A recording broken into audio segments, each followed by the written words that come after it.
प्लम्बैगो प्रकार। ठीक है, प्लम्बैगो में क्या होगा, वही एक कोशिका है जो अर्धसूत्री विभाजन करेगी और उसके बाद ये चार बनाएगी। अब इन चारों में क्या होगा, कुछ वैसे ही जैसा किसमें हुआ था, पीनिया में हुआ था, कुछ ऐसा ही इसमें भी होता है। लेकिन पीनिया में और इसमें थोड़ा अंतर ये है कि उसमें तो निभाग वाली कोशिकाएं नष्ट हो जाती हैं, एक ही रहेगा जो एक्टिव रहेगा। लेकिन इसमें क्या होगा, ये चार पहुंच गए अपनी अपनी जगह पर और उसके बाद जनरली क्या होता है, एक एक्टिव रहता है, ये बात सही है, लेकिन बाकी तीन डिसॉल्व नहीं होंगे। कई बार क्या होता है, कुछ पौधों में ये अखंड रह जाते हैं, मतलब ये जब भ्रूण कोश जब तक है, अपने अस्तित्व जब तक भ्रूण कोश है तब तक ये रहते हैं। ठीक, फिर उसके बाद भ्रूण कोश निषेचन हो जाएगा तो भ्रूण कोश में बदल जाएगा। चार है, चार में फिर क्या होगा, ये दो दो बनाएगा, दो दो बनाने के बाद ये एक एक यहाँ से आ गया।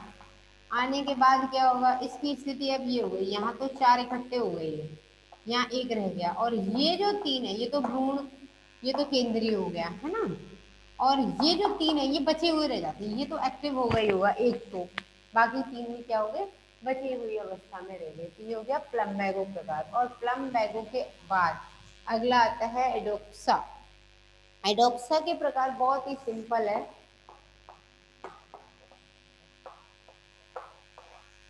एडोक्सा के अंदर क्या होगा, एक है उसने अर्धसूत्री विभाजन किया, चार बनाए, और चार बनाने के बाद क्या होगा, वो एक यहाँ पहुंच गया और एक यहाँ पहुंच गया, उसके बाद इसने भी दो समसूत्री विभाजन कर दिए। ठीक, कुल मिला के इसमें और एक बीजाणु में अंतर क्या रहा, वहां पर क्या होगा, केंद्रक फिर एक एक यहाँ बीच में आएगा और उसके बाद आगे की कहानी चलेगी, है ना। कुछ इसमें भी यही होता है, लेकिन इसकी खास बात ये है, यहाँ तो प्रतिव्यासन तो निभागी प्रतिव्यासन कोशिका निभाग की ओर और बीजाणु द्वार की ओर अंड समुच्चय बनेगा। यहाँ केवल केंद्रक ही केंद्रक काम कर रहा है, एक बीच में यहाँ आ गया। ठीक है, यानी यहाँ पर कोशिका विभाजन नहीं होगा, ये लास्ट में अंड समुच्चय बनेगा, इधर तो होगा, यहाँ कोई मतलब नहीं किसी विभाजन का। तो ये हो गया आपका भ्रूण कोश के प्रकार। ठीक, एक बीजाणु, द्विबीजाणु और उसके बाद चतुष्बीजाणु। अब आगे पढ़ते हैं कि भ्रूण कोश के बाद आगे क्या होगा, निषेचन की स्थिति। कल हमने पढ़ी थी कि जो पराग नलिका है वो कितने तरीके से एंटर करती है। जैसे एक पौधे की बात करें तो उसमें ये स्थिति, ये तो हो गया क्या, अंडाशय, ये वर्तिका और ये वर्तिकाग्र। वर्तिका के ऊपर यहाँ परागकण आ गया जिसका स्पोरोपॉलेमिन का जो एक्साइन मतलब होता है बायोसोल है, वो धीरे धीरे गलेगा, क्योंकि इसने क्या किया, पहचान लिया वर्तिका ने कि ये उसकी ही जाति का है या नहीं है। मतलब गेहूं के पौधे के वर्तिकाग्र पर गेहूं का ही परागकण आया है या नहीं आया है ना, नहीं तो आलू टमाटर सब एक हो जाते, आम के पेड़ में भी हमें अनार मिलने लग जाते, किसी का परागकण आ गया और किसी का वर्तिकाग्र है। ठीक, तो अब इसके बाद क्या होगा, अब हमने तीन स्थितियां पढ़ी थी कल, है ना, एक बार रिवाइज करवा देते हैं कि इसमें ये हो गया, चाहे ऋजु बनाओ या प्रतीक बनाओ, है ना, ये तो क्या है अपना बीजांड, बीजांड है। बीजांड के अंदर यहाँ होता है, हमें पता है, अंड समुच्चय, यानी एक अंदर अंड कोशिका, दो सहायक कोशिकाएं। अब इसकी तीन स्थितियां ये हैं, क्योंकि ये बीजांड की तरफ से आ रही है, बीजांड में बीजांड द्वार की तरफ से आ रही है। जब बीजांड द्वार की तरफ से आए और सीधे पराग नलिका अपने केंद्रकों को अंड कोशिका से जोड़ दे, इसमें मिला दे, तो इस स्थिति में इसे कहते हैं अंड द्वारी प्रवेश। हर बार पराग नलिका अपने ही तरीके से नहीं आएगी, कई बार क्या होता है, देखो भाई ताली एक हाथ से नहीं बजती, है ना, तो यहाँ भी नहीं बजती। ये तो क्या है, नर भाग, और ये क्या है, मादा भाग, मादा भाग। ठीक, मतलब क्या होगा कि ये जो अपना केंद्र यहाँ भेजेगा, पराग नलिका यहाँ आएगी, तो इसके लिए यहाँ भी ये क्या करेगा, जो अंडाशय है वो एक ऐसी विशेष संरचना बनाएगा जो इस पराग नलिका का मार्गदर्शन करेगी। ठीक है, क्योंकि ये तो नया है, आप किसी के घर जाओ तो उसके घर का आपको पता ही नहीं है क्या है, कौन सी चीज कहाँ पर है, तो आपको बुलाएगा और फिर बताएगा यहाँ ये है, यहाँ बैठना है, यहाँ किचन है, यहाँ ये सब कुछ है।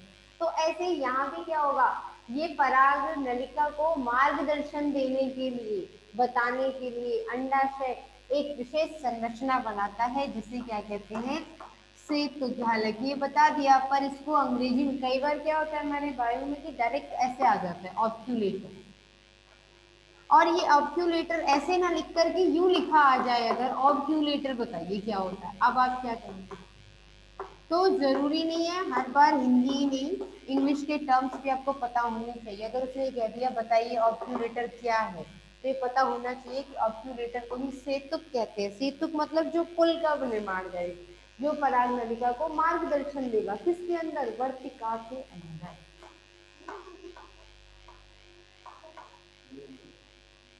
तो जब अंड द्वारी प्रवेश है तो इसको क्या बोलेंगे, क्योंकि द्वार क्या है, यहाँ पर छिद्र है, छिद्र को हम अंग्रेजी में कहते हैं पोर, तो इसको कहते हैं पोरोगेमी।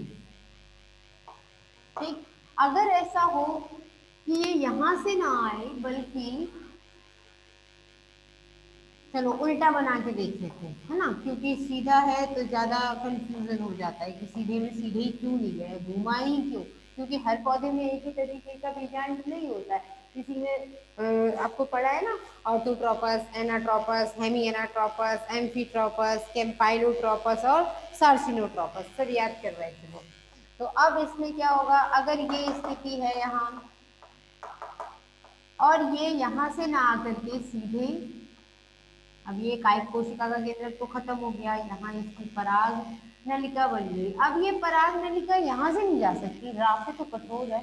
अगर ये यहाँ से आ रहा है, यानी अध्यावरण को भेदते हुए पराग नलिका जब प्रवेश करे और अपने दोनों केंद्रक इसको छोड़ने तो नहीं है, तो इसको बोलते हैं, ये किससे आया, अध्यावरण, है ना, तो मध्य से आया, तो मध्य को क्या बोलते हैं, मध्य प्रवेश,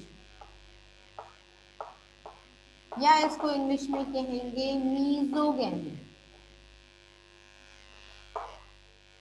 मध्य अवस्था से आया। तीसरी स्थिति और आती है इसके अंदर, इसमें क्या होगा, ये जो पराग कण है वो पराग कण अपनी पराग नलिका बना दिया, और पराग नलिका बनाने के बाद अगर ये निभाग से आए,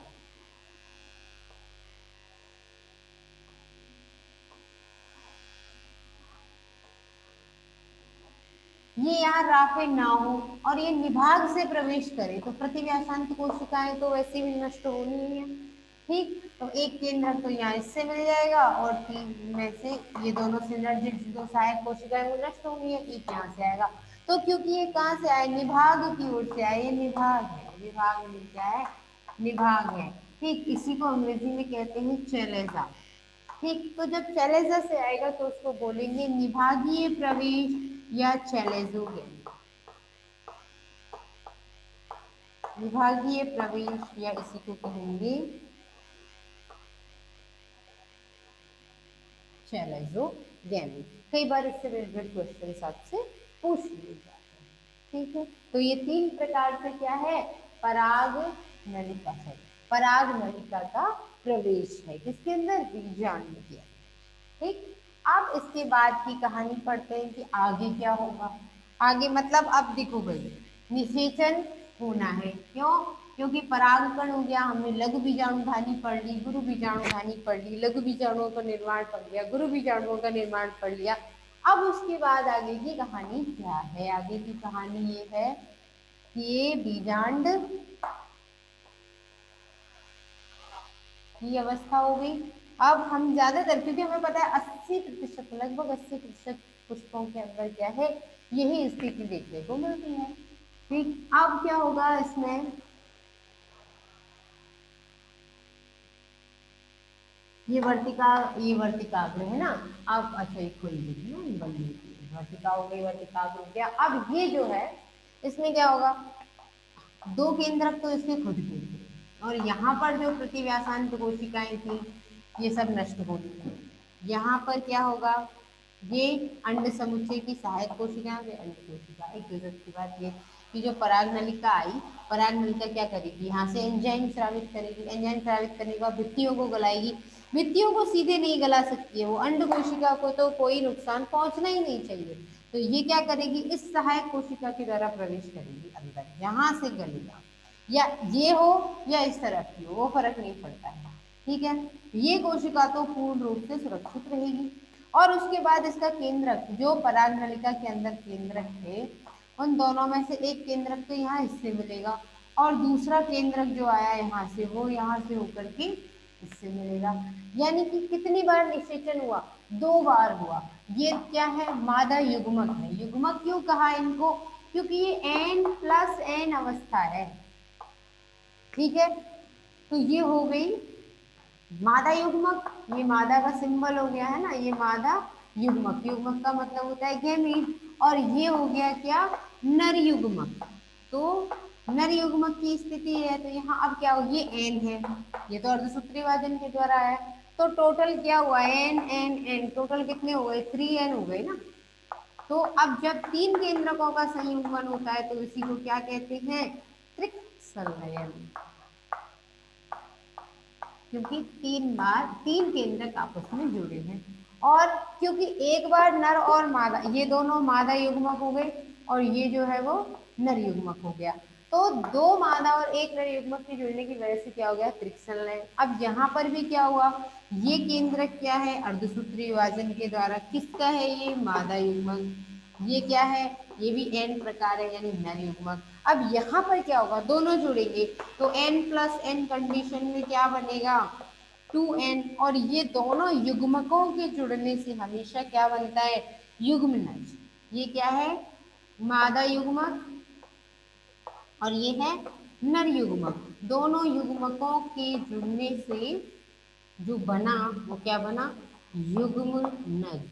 युग्मनज को ही इंग्लिश में कहते हैं जाइगोट, और युग्मकों को अंग्रेजी में क्या कहते हैं, गैमीट्स। देखो बहुत छोटा सा फर्क है, ये है युग्मक और ये है युग्मनज, ठीक। यही क्या बनेगा आगे, यही युग्मनज भ्रूण में बदल जाएगा। कल आपको टेबल बताई थी कि भ्रूण की निषेचन से पहले क्या और निषेचन के बाद क्या। अब देखो भाई, मादा युग्मक से मिलने के लिए नर युग्मक कितनी बार आया, एक बार यहाँ और एक बार यहाँ, 2 बार आया। तो जब 2 बार आया तो इसी को क्या कह देंगे, जब नर और मादा युग्मकों का संलयन होता है तो इसलिए हम कहते हैं निषेचन। 2 बार हुआ तो इसी को कहते हैं द्विनिषेचन। ये बहुत इंपॉर्टेंट है। और द्विनिषेचन और त्रिक संलयन, यही चीज सबसे ज्यादा इंपॉर्टेंट है, क्योंकि यही आवृत बीजियों का सबसे बड़ा गुण है। आवृत बीजी पौधों का सबसे बड़ा गुण है, ये कहीं और नहीं पाया जाता है, ठीक। अब इसके बाद क्या होगा, ये जो प्रतिव्यासांत कोशिकाएं हैं ये धीरे धीरे बढ़ जाएंगी, खत्म हो जाएंगी। ये जो केंद्रक है वो आगे वृद्धि करेगा, और ये जो है, यानी कि ये जो अंड कोशिका थी वो अब भ्रूण में बदलेगी, और जो भ्रूण कोश था, जो भ्रूण के लिए कोठरी का काम कर रहा था, रखने का काम कर रहा था, अब वो इसी भ्रूण को क्या करेगा, पोषित करेगा। तो इसे बोलेंगे भ्रूण कोश। और भ्रूण कोश क्या करेगा, आपको कभी नारियल पानी पिया होगा ना आप लोगों ने, तो नारियल पानी में क्या होता है, वो पानी की अवस्था दिखाई देती है ना, इतना हम बोलते हैं बहुत ही ज्यादा ताकतवर है, बहुत ही ज्यादा अच्छा है, बीमारी में डॉक्टर्स बता देते हैं, क्यों, क्योंकि वो अपने बीज के लिए भोजन तैयार कर रहा है। सोचिए, एक छोटी सी कोशिका जो इतने बड़े पेड़ में बदलेगी, उस संतान के लिए उसने इतना भोजन इकट्ठा किया है, तो वो कितना एनर्जेटिक होगा, कितना पोषण होगा उसके अंदर। अब अगर ये यहाँ का केंद्रक, ये केंद्रक है ना, 3n कंडीशन आ गई इसकी। ये 3n कंडीशन 2 स्थिति में होती है, अगर ये केवल केंद्रक ही केंद्रक विभाजित होंगे तो ये तरल रह जाएगा, तो ये तरल रह जाएगा। अगर इन केंद्रकों के विभाजन के बाद साथ साथ कोशिका भित्ति बनती चली जाए तो फिर ये ठोस हो जाएगा, ठीक। तो होगा क्या, भ्रूण कोश 3 तरीके के होते हैं। अगर ऐसा हो कि आधी तरफ तो क्या बन जाए, कोशिकाएं बन जाए, और आधी तरफ केवल केंद्रक ही केंद्रक रह जाए, तो अर्ध तरल अवस्था रह जाएगी।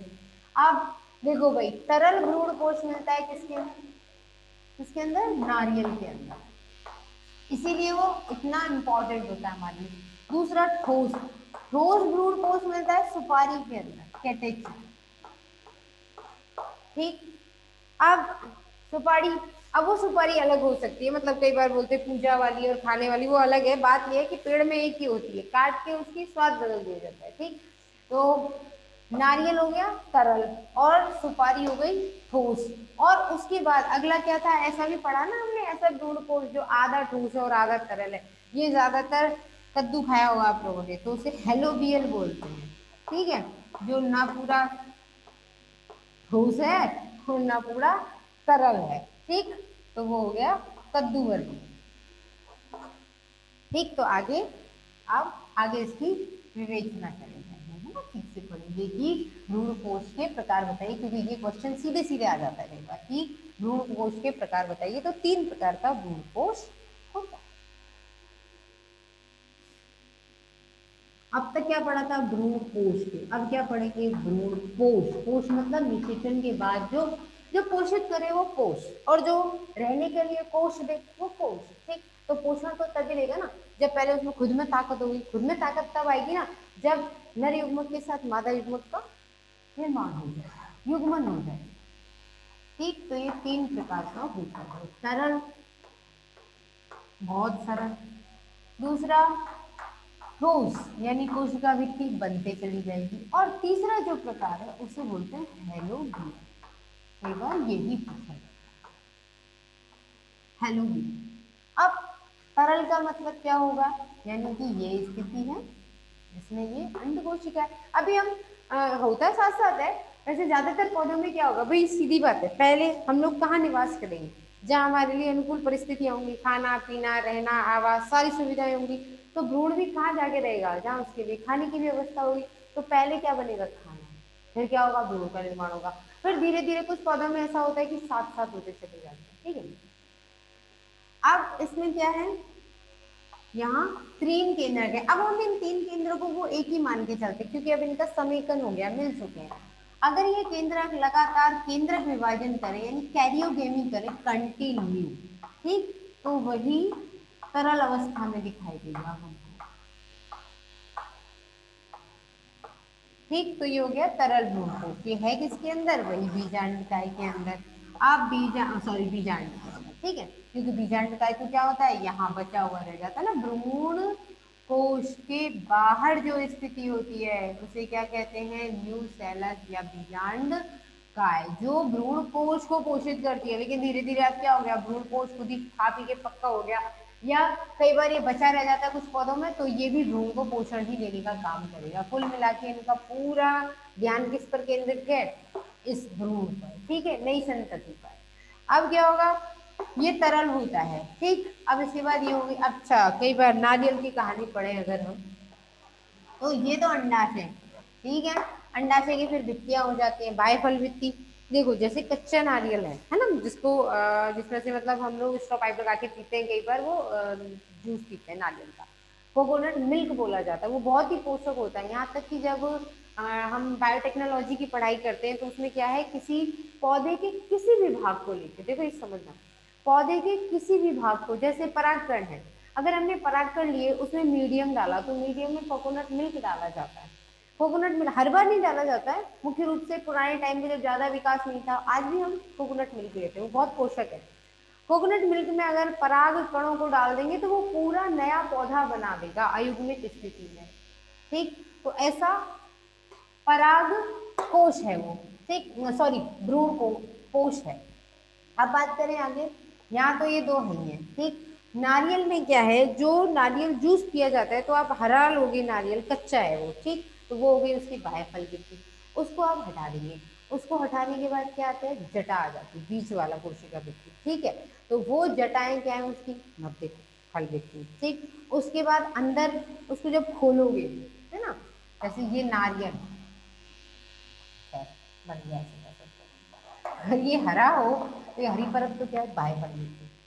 उसके बाद इसको काट देते हैं। ठीक है, उसके बाद यहाँ जटाएं आ जाती हैं, जैसे पूजा वगैरह में इस्तेमाल करते हैं जटाएं। ये हो गई बाह्य फल भित्ति। इसकी जो जटाएं हो गई, ये हो गई मध्य फल भित्ति। ये कई बार कंपटीशन में भी पूछ लिया जाता है आपसे। उसके बाद एक और होती है यहाँ परत, लकड़ी जैसी एकदम, उसके अंदर गरी होती है, ये होता है गोला। ठीक, ये गोला अलग है और ये नारियल की भित्तियां अलग है। बाह्य फल भित्ति तो हरी होती है, इसकी जो जटा होती है, जो कई बार सोफे वगैरह बनाने में या बस वगैरह की शीट बनाने में काम में आ जाती है ना, तो वो होती है मध्य फल भित्ति। उसके बाद अंदर लकड़ी का, जैसा आप तोड़ के देखोगे तब दिखेगा, वो होगा अंत्य फल भित्ति।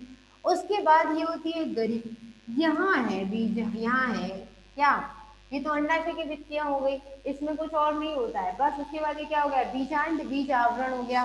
बीज आवरण वो भूरे वाली परत हो गई। भूरी परत के बाद फिर अंदर होती है एक हरे, वो सफेद रंग की परत, है ना, काटने के बाद जो खाते हैं, फिर इसमें निकलता है पानी।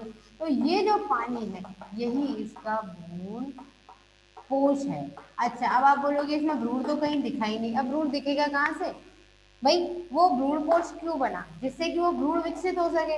अब वो भ्रूण जैसे जैसे विकसित होता, वैसे वैसे भ्रूण कोष खत्म हो जाता। अब आप तो पहले ही पी गए उसको, तो मिलेगा कहाँ से। ठीक है, धीरे धीरे ये जो भ्रूण है फिर वो विकसित होता है, तो फिर वो पानी सूखने लग जाता है। ठीक, अब बात करें, चलो भाई, तरल हो गया। तरल के बाद अगला, तरल बहुत सरल है ना, फिर उसके बाद कौन सा आया, ठोस। ठोस में क्या होगा,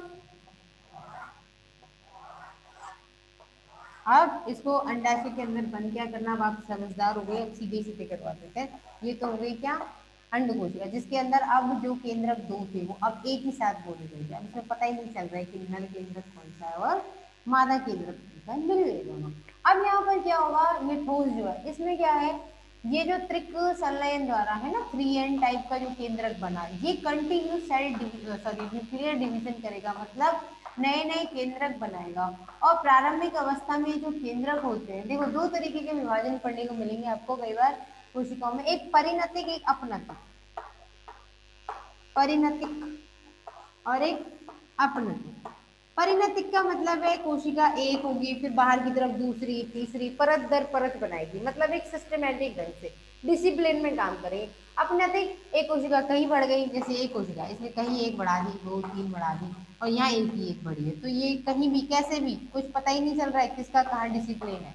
ठीक है, तो वो क्या हो गया, अपनतिक। तो परिणतिक का मतलब एक है ये दो बनाएगी, फिर ये दो है, फिर ये दूसरी, तीसरी, यानी कि ये इधर बनाएगी, फिर ये इधर बना रही है, इधर पीछे भी बनती जा रही है बराबर, यानी एक सिस्टमेटिक ढंग से काम हो रहा है। ठीक, तो इस तरीके से कुल मिला के क्या करता है, न्यूक्लियर डिवीजन होगा और उसके बाद सारे के सारे केंद्र जो है परिधि की ओर अरेंज हो जाएंगे, बीच में नहीं बचता।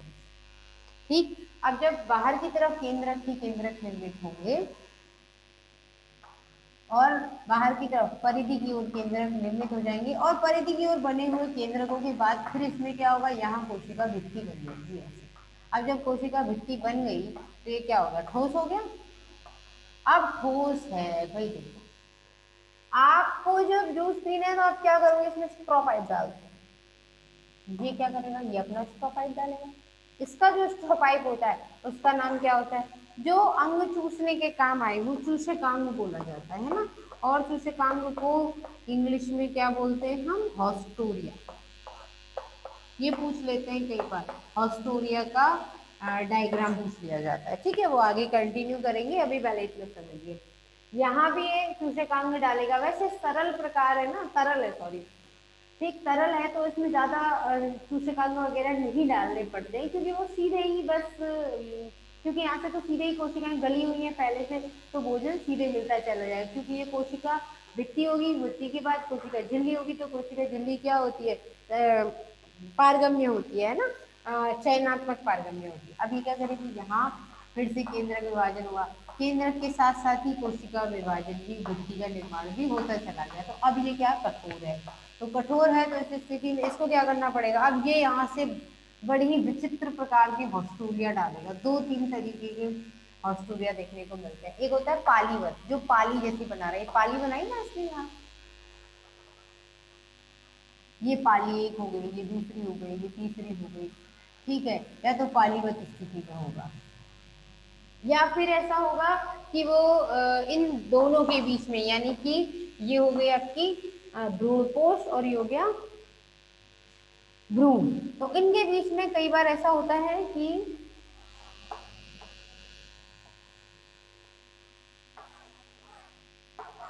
ये तो खैर बीजांड द्वार की संरचना है, इसका कोई बहुत ज्यादा महत्व नहीं रह गया अब, है ना। ये क्या करता है, ऐसे स्पाइरल यानी कि कुंडलित संरचना बना देता है, सांप जैसी देखने में लगेगी। तो यहाँ ये कोशिकाएं घूमने बाहर, ठीक। तो एक एक कोशिका के अंदर ये अपना अंग जो है वो धंसा देता है, और धंसाने के बाद फिर यहाँ से पोषण लेने का काम करेगा। तो ठोस प्रकार का जो भ्रूण होता है वो जनरली किसमें मिलता है, सुपारी के अंदर मिलता है, ठीक। उसके बाद आता है हेलोबियर। हेलोबियर ये देखिए यहाँ पर ऑस्ट्रेलिया, ठीक। और भी प्रकार आप पढ़ोगे आगे, ठीक। फिलहाल के लिए हेलोबियर पहले पढ़ते हैं, हेलोबियर में क्या होगा।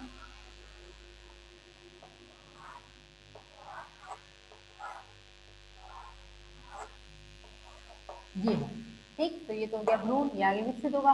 अब भ्रूण विकसित होने के साथ इसमें क्या होता है, देखो भाई ये 3N कंडीशन थी, दो तो इसके खुद के केंद्रक थे, एक नर केंद्रक आया। तो अब इस स्थिति में क्या होगा, ये 3N टाइप है, ठीक है। अब 3N होने के बाद 59 हो गई, ठीक है। बस सर ठीक है, टाइम हो गया ना। तो अब इसके बाद क्या होगा, ये दो कोशिकाएं ऐसे बनाएगा, दो दो बनाएगा, दो में से क्या होगी, एक तो यहाँ कोशिकीय निर्माण करने लग जाएगी, ठीक है। और बाकी की जो है वो यहाँ केंद्रीय, यानी कि केवल केंद्रक विभाजन करेगा, और यहाँ ये ठोस, यानी ठोस और द्रव दोनों का कॉम्बिनेशन हाइड्रोफिलिक होता है, ठीक है। तो एक मिनट रिकॉर्डिंग बंद कर दीजिए।